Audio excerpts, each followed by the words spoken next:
You're listening to Winnipeg's Classic 107. My name is Simon Rusnak. Powerful choruses, inspiring arias, and messages of hope, excitement, and shared humanity. Handel's Messiah has become a fixture of the holiday season. In a year unlike any other, a new production of the enduring classic presented by Toronto's Against the Grain Theatre truly brings the country together in a dramatic cross-Canada reimagining titled Messiah Complex. To learn more, we've reached co-director Joel Ivany and Manitoba soloist Julie Lumsden. Hello, everyone. Hi, Hello. Hey, so Joel, I want to start off with you. You're the artistic director of Against the Grain, an award-winning opera company based in Toronto, founded back in 2010. The company's all about producing outside-the-box opera experiences. Is that right?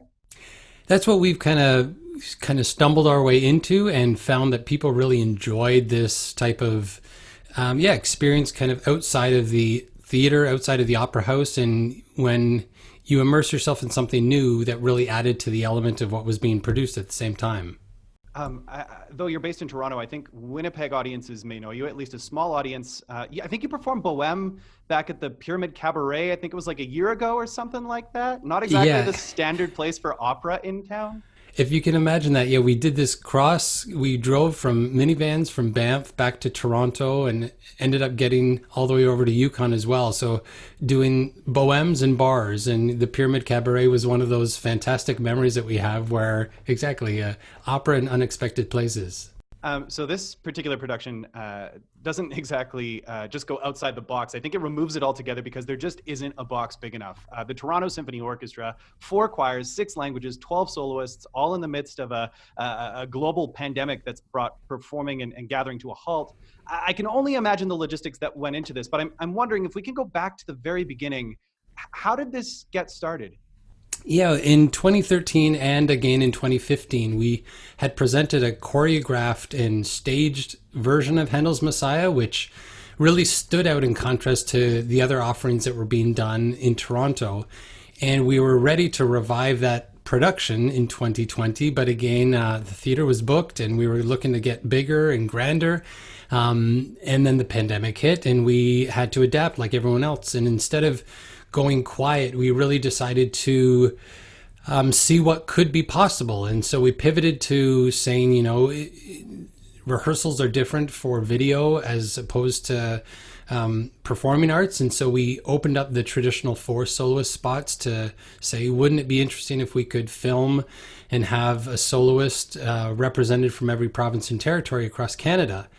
And at that same time, there were many conversations happening in classical music around the lack of inclusion, of equity and diversity within this performing arts, specifically witnessing a lot of the Black Lives Matter protests. And so we thought, as our company, could we do something to kind of change the conversation a little bit? And so we thought, wouldn't it be cool if every soloist was either Indigenous, Black, or a person of color? And then the Tetris game kind of commenced in terms of who could sing what from which province, and try to find as many different people who could commit to the project, but then also sing the right excerpt and sort of fit within the right time frame and navigate COVID. It was exciting, to say the least. Yeah, I can only imagine. And that segues really nicely. Julie, I want to bring you into the conversation here. You're one of the soloists. How did you get involved with Messiah Complex? I got involved I say it as a side door, but I was making my move. I was in, most of the year I was in Niagara-on-the-Lake, where I was finishing up my second year as a ensemble member at the Shaw Festival. And we'd been putting out content as sort of, as employees of the Shaw Festival instead of self-contracted actors. And once that contract ended, I went back to Winnipeg. And then I decided to come to Edmonton because that's where my partner is. So I was on the drive from Winnipeg to Edmonton, and I get this email from this man that I don't know talking about Messiah. And it was the most 2020 thing to happen to me. Just out of the blue, something I never planned. And Joel immediately talked to me about his vision and about what this project meant to Against the Grain and the kind of artists that they were working with and the vision that they had. And I immediately was like, I have to be a part of this. I haven't really sung classical since I graduated in 2015.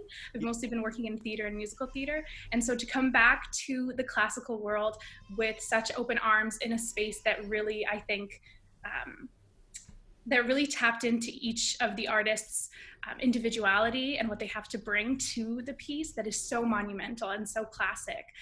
It was just so exciting to me. So I came out to Edmonton and I was able to record in a studio out here, and then we went out to Banff to film the video for it.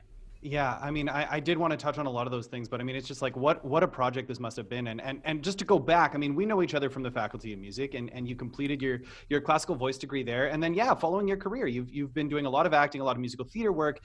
How did it feel to return to classical? Did it feel like not a homecoming, but like, was it a familiar place? How did that feel? It felt like such a familiar place. Yeah. I mean, I think that way with any art, coming back to it, there's just this comfortability, and for me that really is my wheelhouse. That's something that I feel like I know quite a lot about, even though I don't necessarily use it in my day-to-day as much as I do my other artist skills.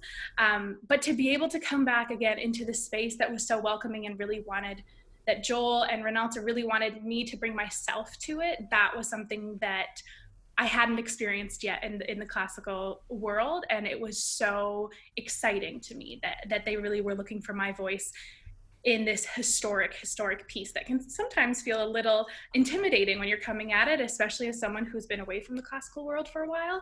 But they were just so supportive and just so engaged with me as an artist as well as my singing voice. So that was really exciting to be a part of that. Can we talk a little bit more about your voice here? You're not only representing Manitoba in this cross-Canada production, but you're also representing the Métis community in this a distinctly Western European work. It's Handel's Messiah. What was that like for you? It's a tough thing to kind of bring together, I think. Joel kind of touched on it, classical music and opera itself kind of have this rap for being inaccessible, or only that there's only a certain type of class of people who are able to engage with it at that level. And for me, what was so exciting about this pandemic-induced pause for the arts is the accessibility that's been available.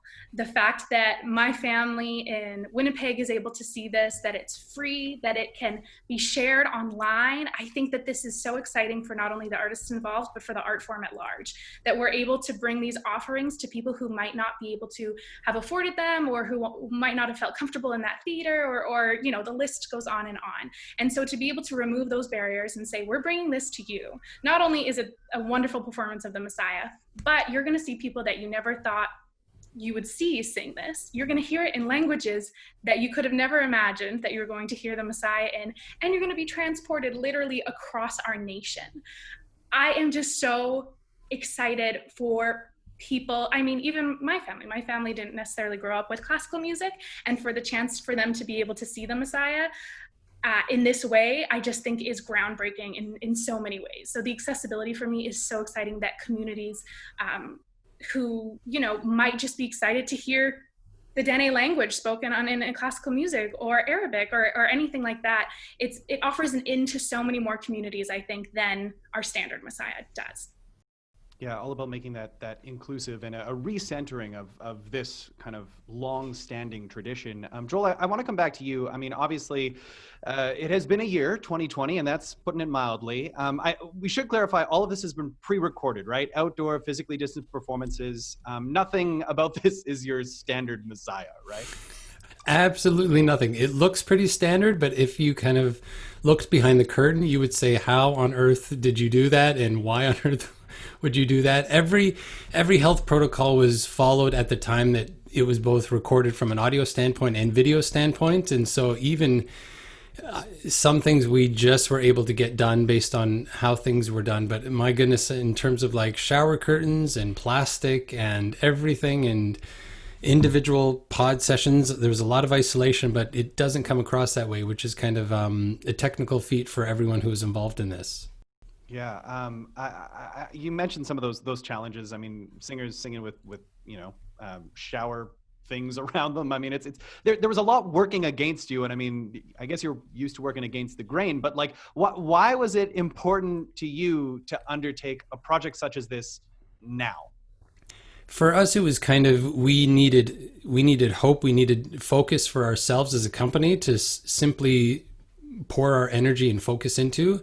the performing arts and our artists like Julie have been affected and kind of devastated by the amount of cancellations. And so we wanted to do something to try our very best that we could pull off as safely and as epically as possible. It was probably more epic than we thought it was, but that's why it was so important for us to celebrate the artists and for them to bring who they are into this project, so that you're not just seeing this music and seeing it done in a unique way, but you're really hopefully seeing who these artists are and what they're about and who they represent at the same time. And it's all of that coming together, right? That's where the complex comes in. Many parts, all different, yet interconnected, right? Well, that's kind of it exactly. There's no easy answer. We're not going to do this perfect. There's so many layers, and it's very complex, and that's kind of what it is. As kind of Julie said, we're trying to go about it the right way. And should someone sing this in a different language or not? And it's going to probably stir a lot of different emotions for a lot of different people, but we're creating something new, and that's what's really important. And that's kind of what art is about for us. Yeah, it should evoke a response, right? It shouldn't just be the status quo, the everyday. Joel, Julie, I want to thank you both so much for taking the time to chat with us a little bit about Messiah Complex. Thank you. As my pleasure. If you're in need of a musical lift, this is a Messiah that will raise your spirit higher than King George II in the Hallelujah Chorus. Messiah Complex premieres online December 13th, running through the 26th. Details can be found at atgtheater.com. We've also got the link up at classic107.com. And Julie, I want to end this conversation with you. We heard about Joel talking about how important it is for the artists to represent themselves. And I've seen some of the production stills, I've seen the teasers.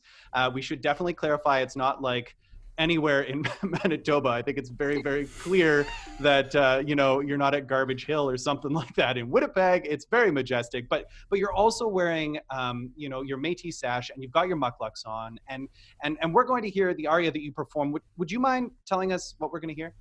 Yeah, so you're going to hear He Shall Feed His Flock, which was so exciting for me to be able to record, because it really is a song about hope and about, rest and being able to come back. And so it was really exciting to be able to film in Banff around these mountains and in this land that has persevered for longer than I can even fathom, and to see the majestic nature of mountains and just things that I think we can take for granted sometimes. But this piece for me really meant comfort and rest, and that there will be a light at the end of the tunnel, that we can get through this moment and continue on.